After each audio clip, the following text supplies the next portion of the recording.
आज हम डिस्कस करेंगे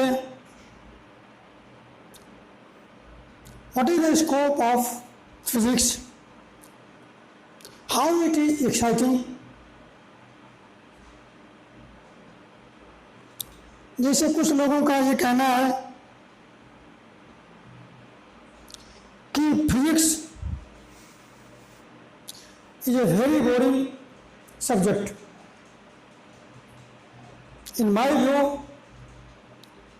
and you will study afterward, agree with me that physics is very exciting subject. दुनिया भर की सारी क्वारी तुम्हारे फिजिक्स से शुरू होगी और फिजिक्स पर आकर के रुकेगी। फॉर एग्जाम्पल,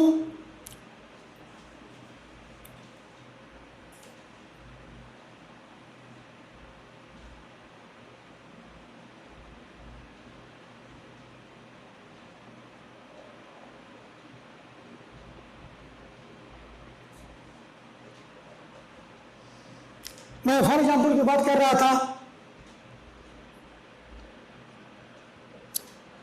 कि करिश्मा और करीना कपूर में लड़ाई हुई कि कौन ज्यादा गोरा है।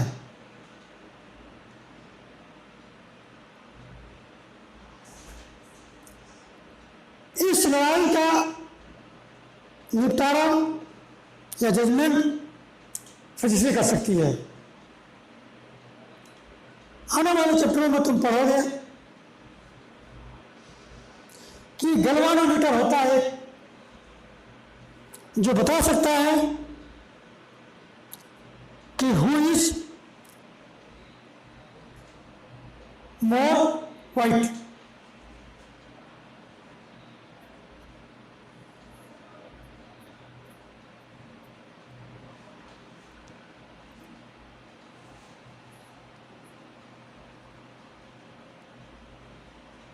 इन galvanometer there is a dial indicator और फोटो इमिटिंग डायोड्स लगे हुए हैं। यहाँ से एनर्जी लेकर के तुमने इसकी कॉइल में दे दिया, सर्किट बन गया और रीडिंग रिफ्लेक्ट करेगी। तुम करिश्मा या करीना कपूर को इस लाइट इमिटिंग डायोड के सामने बैठाओ, एनर्जी देंगे और रीडिंग रिफ्लेक्ट करेगी। मान लो कि नंबर 1 की नील 10 को डिफ्लेक्ट करती है और नंबर 2 को डिफ्लेक्ट 15 तक करती है। इसका मतलब है कि ये लड़की जो बाद में जिसके ऊपर 15 तक निकल जाती है ज़्यादा गोरी है। ऐसे से सवालों का जवाब तुम्हें मिलेगा फिजिक्स में। इसके पहले कि हम इन सवालों का जवाब ले, हम बता रहे हैं तुमसे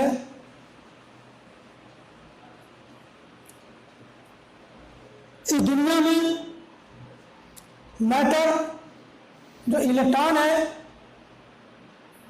इसका मास 10⁻³ kg के रेंज में है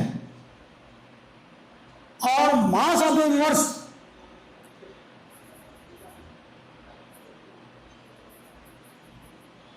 ये रेंज है 10⁵. यानी हम डील करेंगे फिजिक्स में इलेक्ट्रॉन के मास से लेकर के पूरे ब्रह्मांड के मास को। ये रेंज है, ये स्कोप है इसका।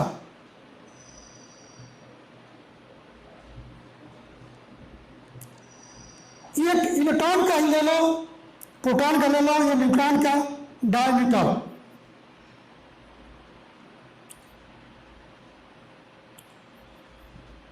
यहां से लेकर के और 10⁻26 मीटर जो डिस्टेंस है मिल्की वे की, इस रेंज में हम डिस्टेंस कवर करेंगे और time from -6 second to light years.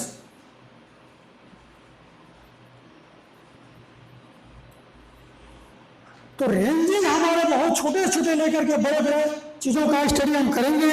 Means micro physics से लेकर के micro physics, micro physics, micro physics, micro physics, micro physics. So scope is very wide और जिंदगी के हर क्षेत्र में ये डील करता है फिजिक्स। जब तुम केमिस्ट्री पढ़ने जाओगे तो तुम्हें फिजिकल केमिस्ट्री पढ़ाई जाएगी शुरू में। जब बायोलॉजी पढ़ने जाओगे तो फिजिकल बायोलॉजी पढ़ाई जाएगी। लेकिन फिजिक्स में ऐसा कोई टॉपिक नहीं है, केमिकल फिजिक्स या बायोलॉजिकल फिजिक्स। इसलिए इस बात का हमेशा ध्यान रखना कि किसी बच्चे को डॉक्टर या इंजीनियर बनना है तो उसकी स्ट्रॉन्ग फिजिक्स होनी बिल्कुल कंपल्सरी है या मैंडेटरी है।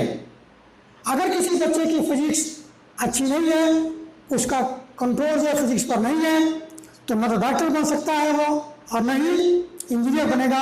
अगर घर बनेगा भी तो वो डमाडोली रहेगा। इसलिए फिजिक्स सब्जेक्ट को ठीक से पढ़ो, इसमें डाउट्स लेकर के आओ, डाउट क्लियर करो। और बिना किसी डाउट के अगर तुम फिजिक्स क्लास में आते हो, इसका मतलब you will not learn anything in the physics class.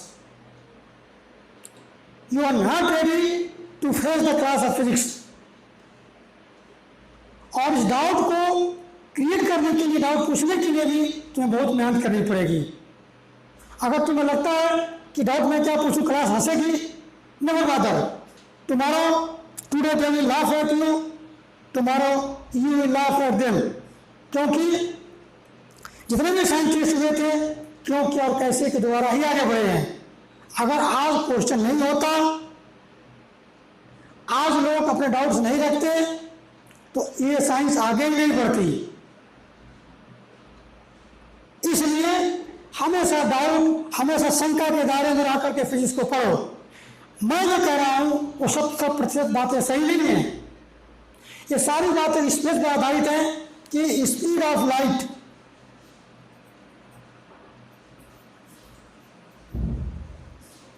It highest in this universe. कल अगर किसी चीज की लाइट जो है स्पीड की, किसी भी वस्तु की, किसी आइटम की स्पीड लाइट से तेज जाती है तो सारी कैलकुलेशन हमारी गलत हो जाएंगी और सारे थ्योरी गलत हो जाएंगे। ये सही इसलिए लग रहा है कि हाईएस्ट स्पीड ऑफ लाइट मानकर ही हम कैलकुलेशन किए हैं और उसी कैलकुलेशन के माध्यम से मैं इस समय कैमरे पर हूं। इसलिए यह बात सत्य है। अगर हम सत्य नहीं मानेंगे तो हम तुमसे मुखातिब नहीं हो सकते। तो कुछ तो बात माननी पड़ेगी। हाँ, इसमें 10 सवाल हो सकते हैं, तुम सवाल करना, इट विल वेलकम। किसी प्रकार की शंका हो, you put up a question on a channel, it will be endure to reply your question. Thank you. इसके साथ जो स्कोप की सेकेंड पार्ट है वह है क्लासिकल फिजिक्स।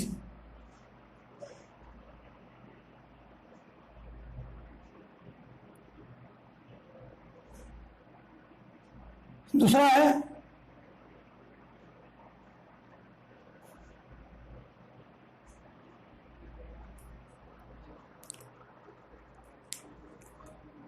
तुम्हें जानकर बहुत ताजुब हुआ कि यह साइंस ने डेवलप किया 18वीं शताब्दी में। तो न्यूटन सबसे बड़े साइंटिस्ट होकर निकले, उनके सामने कोई टिकता नहीं था एंड हम उनके बहुत ऋणी हैं। हमारे सर आइजैक न्यूटन के, जिन्होंने साइंस की हर ब्रांच में अपने थ्योरी दिए, चाहे सर्कुलर रिंग हो, चाहे gravitational law, universal law of gravitation हो, या थर्मोडायनेमिक्स है। तो जब क्वांटम फिजिक्स की बारी आई, मीन्स न्यूटन साहब ये बोले थे कि light travels in the form of waves, लेकिन कुछ ऐसी प्रॉपर्टी बाद में आई जिसको हम बाद में डिटेल में पढ़ेंगे, which could not be explain by the wave theory of the light. और वो ये कारण था कि जिस बात को हम कह रहे थे कि इलेक्ट्रॉन निकलते हैं लाइट पड़ने से, emission of electron on falling of light on certain materials, this could not be place explain by the wave theory. तब ये आइंस्टीन का प्रादुर्भाव हुआ, आइंस्टीन साहब आए, उन्होंने इसको बताया और उनकी थ्योरी को क्वांटम नाम दिया गया। इस पूरे कॉन्सेप्ट को ही उन्होंने बदल के रख दिया फिजिक्स के, और उसका नाम ही दिया गया क्वांटम फिजिक्स।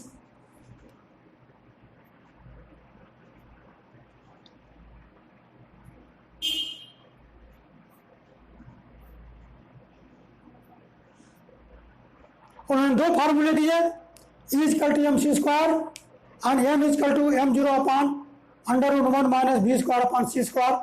अगर कोई ऑब्जेक्ट को फोर्स लगाते हैं और v वेलोसिटी से जाता है, इसका मास m0 है इनिशियली में, और स्पीड के साथ इसका मास m हो जाता है, तो ये रिलेशन उन्होंने दिया था कि एक समय अगर इसकी इनफाइनाइट स्पीड हो जाए किसी मास m मास की, तो उसका मास ही 0 हो जाएगा, इस फार्मूले से।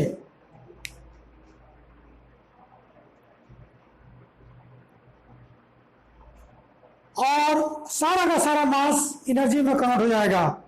That is why bullet is more powerful than I throwing duster on someone's head, क्योंकि उसकी स्पीड बहुत हाई होती है, इसमें ज़्यादा एनर्जी होती है। A rocket fire from aeroplane has much more energy compared to stone falling from the roof of your building. इसके अलावा इसका दूसरा नाम भी दिया गया माइक्रोफिजिक्स। माइक्रोफिजिक्स तुम्हारे पापा की मान लो आमदनी 2 लाख रुपए है, मंथली पेमेंट देने के बाद उन्होंने 50,000 रुपये तुम्हारी मम्मी को किचन के लिए दिया, 10,000 रुपये तुमको पॉकेट मनी के लिए दिया, अपने लिए कुछ रखे, और rest of the money is deposited in the bank. तुम्हारे पापा ये नहीं पूछेंगे कि 40,000 रुपये में महीने में किचन कैसे चल रहा है। उनको सुबह में हलवा और पूरी चाहिए, जब मांगे उनको लस्सी मिल जाए, जो खाना मांगे पकौड़ा मिल जाए। नहीं वो तुमसे पूछने जाएंगे कि तुम्हारे पास पैसा है कि नहीं पैसा है। हाँ, इंस्पेक्शन के तौर पर वो पूछ सकते हैं कि आज 20 तारीख हो गई, तुम्हारे पॉकेट में कितने रुपए हैं। But sole control of this money on the rest on your shoulder means 5,000 रुपये को तुम किस तरह से खर्च करते हो, 10 दिन कोई नाश्ता नहीं करते हो और कुछ और आइटम खरीद लेते हो। इसी प्रकार तुम्हारी मम्मी 50,000 40,000 रुपये में से किस प्रकार किचन चलाती हैं, कभी प्याज लेती हैं सस्ती मिल गई तो, कभी आलू ले लेती हैं, मगर उनको 50,000 रुपये में किचन चलाना है। This 50,000 rupees spend by your money by your mother for the kitchen is called micromanagement। and your पापा ने दिया जो 50,000 10,000 डिस्ट्रीब्यूट किया, वो मैक्रो हुआ, यानी बड़ी चीजें मैक्रो कहलाती हैं और छोटी छोटी चीजें माइक्रो कहलाती हैं। The mass of electron and dealing of the bonding energy and nucleus problem in an atom comes under the microphysics, while the mass of galaxy, calculation of thunder star calculation of the raindrops in wide spread area it comes under the microphysics. इसमें एक बात और आती है, what is domain?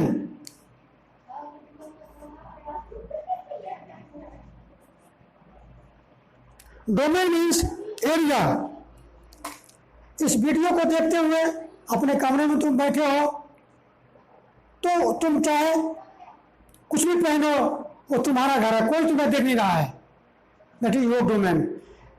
हमारे घर में कोई आ जाता है तो हम थोड़ा चौकन्ने हो जाते हैं, अलर्ट रहते हैं, कपड़े लाते सही से पहन लेते हैं, वो मेहमान का डोमेन हो गया। और जब मेहमान चला जाता है फिर हम आराम से इजी रहते हैं, वो हमारे घर का डोमेन है।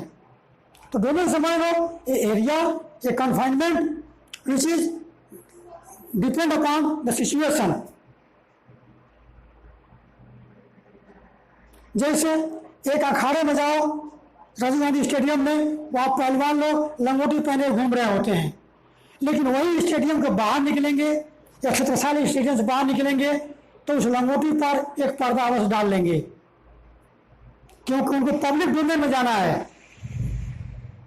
और जब छत्रसाल स्टेडियम में रहे हैं तो वो जो है अपने लोगों के डोमेन में, यानी पहलवानों के डोमेन में रह रहे हैं, रेसलर्स के डोमेन में है वो। यहाँ सभी नंगे ही हैं। I think it is clear to you. Thank you.